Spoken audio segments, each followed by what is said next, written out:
بسم الله الرحمن الرحيم. إن الحمد لله نحمده ونستعينه ونستغفره ونعوذ بالله من شرور أنفسنا ومن سيئات أعمالنا. من يهده الله فلا مضل له ومن يضلل فلا هادي له. أشهد أن لا إله إلا الله وحده لا شريك له وأشهد أن محمدا عبده ورسوله صلى الله عليه وعلى آله وأصحابه ومن تبعهم بإحسان إلى يوم الدين. bandiraɓe julɓe musidɓe waɗoɓe mutaba yewtere meɗen e qanata Adwaul Bayan, caggal nde jettuɗen Allah subhanahu wa taala, julɗen annabi meɗen Muhammad ibn Abdillah salawatu rabbi wa salamu alayhi. En calmini fof, en juurima fof, en ñaganima fof Allah subhanahu wa taala at-tawfiq. En garti e darsu meɗen e arba'ina nawawiya, hadis mo gandanɗare ma ko alhamis joyeɓijo. hadis mo gandanɗare ma ari ko ibtalil bida walla ibtalil munkarat wal bida, mana bonnude wadde ko mere wiyete ko ɗeɗo pankare e kala ko wiyete ko bida. hadis Aisha, hadis nene meɗen ummul mu'minina Aisha radiyallahu anha as-siddiqa bintu siddiq radiyallahu anha قالت قال رسول الله صلى الله عليه وآله وسلم من أحدث في أمرنا هذا ما ليس منه فهو رد. رواه البخاري ومسلم. وفي رواية لمسلم من عمل عملا ليس عليه أمرنا فهو رد. ويكم عائشة رضي الله عنها وإن لا من محمد عليه الصلاة والسلام بي من أحدث كلام فت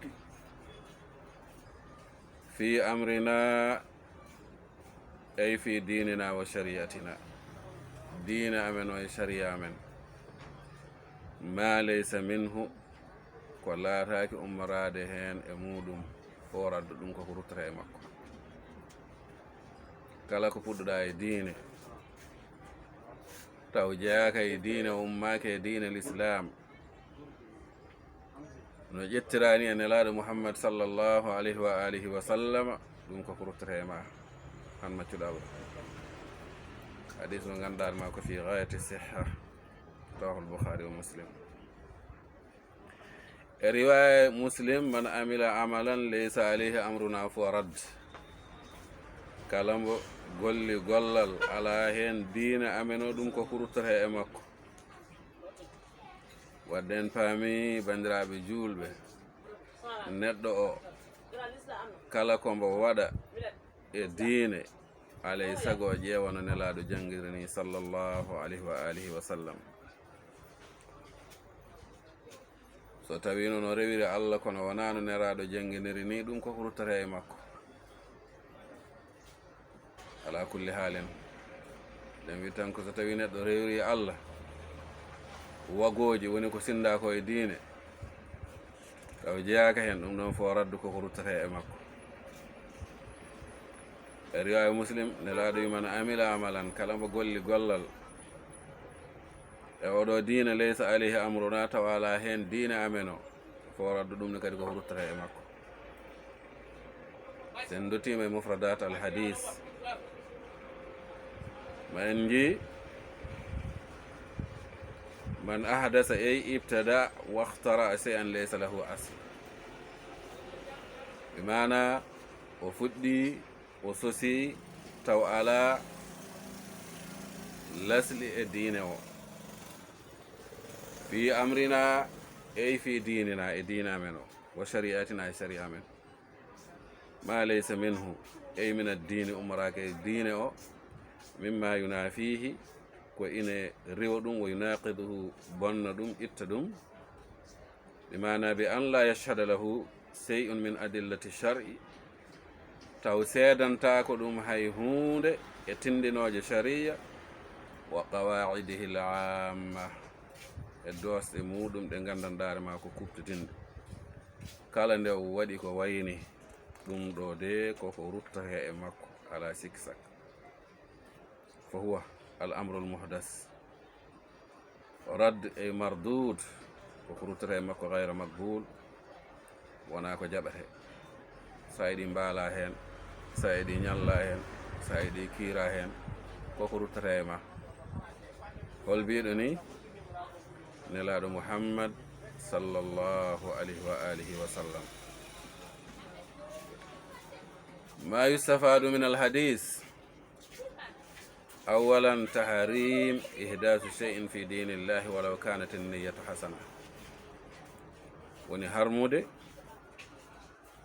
fuɗɗude hunde e diine allah o hay sinno laatima anniya ma ina moƴƴi ina harmi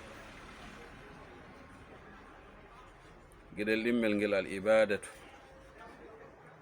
ibadatu ida fu'ilat ala khilafi shar'i takunu marduda eɗen jangga e hadis o dewal allah so ngal gollirama no luurini sariya allah o ɗum ko hurtata e joomum allah jaɓata ɗum gueɗel tatɓiyel ngel al bid'atu hiya ihdasu ma laysa fi din bid'a woni sosde ko laataki e diine o gueɗel nayaɓiyel ngel man ibtada fi dine bid'a kana ismuha alayhi wa ismu man amila biha kala mbo sosi e oɗo diine bida o fuɗɗi hen bida laato bakkar makko nani dow makko e bakkar golluɗo e hen o kañumne nani e dow makko kon gueɗel joyɓiyel ngel woni qirrade gotel e sarɗiji dewal allah ɗum woni almutaba'atu li rasulillahi sallllahu alayhi wa alihi wa sallam rewde nelaɗo muhammad alayhi salatu wassalam gueɗel jeegoɓiyel ngel woni kullul bid'a fi dinillahi batila fala yujadu bid'a hasana kala dendagal ko wiya bid'a so wona caloɗa ko bid'a kono jaɓi ko bid'a mbiya ko moƴƴo ala nelaɗo wi kullu bid'atin dalala kala bid'a ko majjere te ko majjere nawara jeygol wa iyadu billah kala bid'a e diine allah batila ko mere fala yujadu bid'atun hasana dañataki bid'a moƴƴo ala so ayi bid'a moƴƴo no woodi nelaɗo wima kullu bid'atin dalala te o kullu dalalatin fi nnar wal iyadu billah an mbiɗa no woodi bid'a hasana gueɗel jeeɗiɓiyel ngel woni ibtalu jamii l uqudi l manhiya anha wa adami wujudi thamaratiha l mutarattiba alayha woni bolnude dendagal pible kaɗaɗe ga muɗum e wasde wodde ɓesnoje muɗum pawpawtodirɗe dow mum firti ko sa golli hay dara dañata hen madama ko bida amma fa'idaji ɗi gandanɗare ma ina jowti e oɗo hadis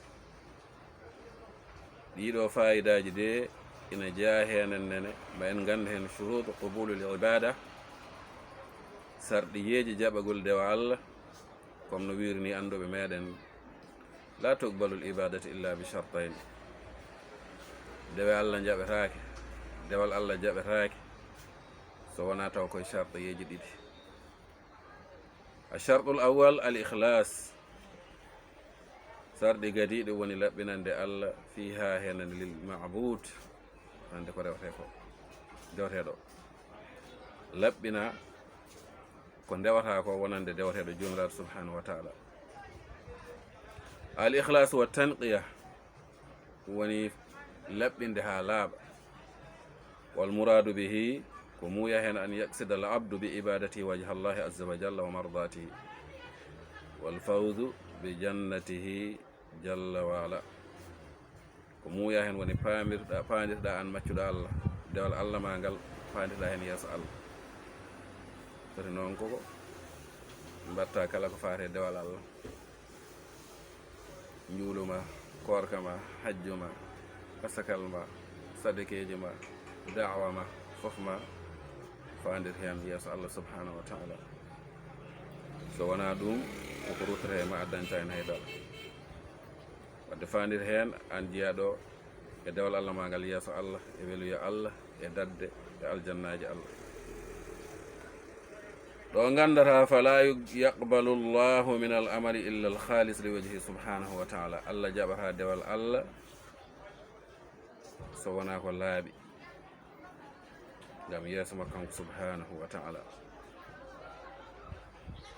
ayde sar ɗimmi joni almutabaa li rasulillahi sallllahu alayhi wa sallam woni rewde e nelaɗo allah sallllahu alayhi wa sallam kadi fala yaqbalu llahu min al amali illa al muwafiq li hadi rasuli sallllahu alayhi wa alihi wa sallam. allah jaɓata e gollal so wona ko hawri e peewal nelaɗo allah sallllahu alayhi wa alihi wa sallam. ɗum waɗi to e suratul hashri aya jeeɗiɗo wi wama atakum rasulu fa huduhu wama nahakum anhu fantahu. ko addani mon nelaɗo allah sallllahu alayhi wa sallam jagge, ko haɗi mon goppe, o addini mon sunna jagge, o haɗi mon bida goppe.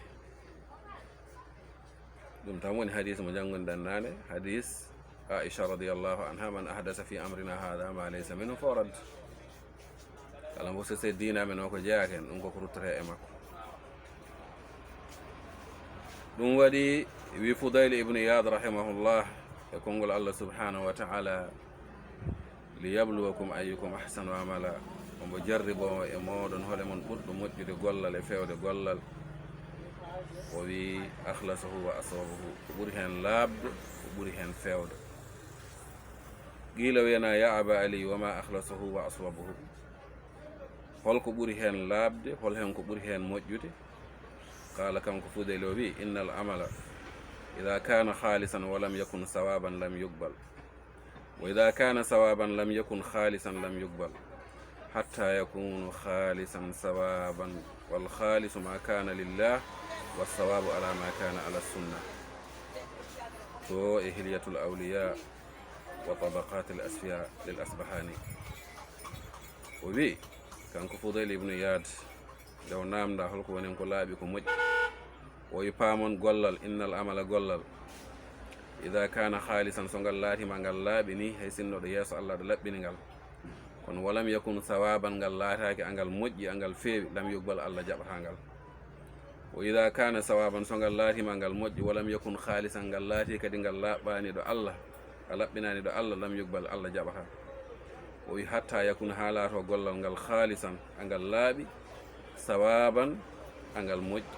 o wi wal khalis, omo fiɗano men ɗum, o wi wal khalisu, laaɓngal ngal, o wi ma kana lillah, ngal woni ngal mbaɗirɗa allah. wassawabu, moƴƴal ngal, ma kana ala sunna, ɗum woni ko mbaɗirɗa e sunna nelaɗo muhammad sallllahu alayhi wa alihi wa sallam. ɗum woni ko gandanɗa hoorema ine feewi ko. ko feewi woni ko laati e sunna nelaɗo sallllahu alayhi wa sallam. ko woni ko laaɓi ko, ɗum woni ko mbaɗirɗa allah. nde mbatta nde mana a yiilaki hen hay goto, an jiilɗa hen tan ko yeeso allah subhanahu wa taala. ɗum woni ɗo nen nen. ɗum waɗi cheikh Fawzan hafidahullah nde firata oɗo hadis e minhatur rabbani e cheikh arbaina nawawiya. o yiman ahdasa fi amrina, ey fi shar'ina, ahdasa yani awjada ibadatan, ɓe mana o woni gollal ngal gandanɗarema lam yakun laha dalil min kitabillahi wa sunnati rasulillahi sallllahu alayhi wa sallam.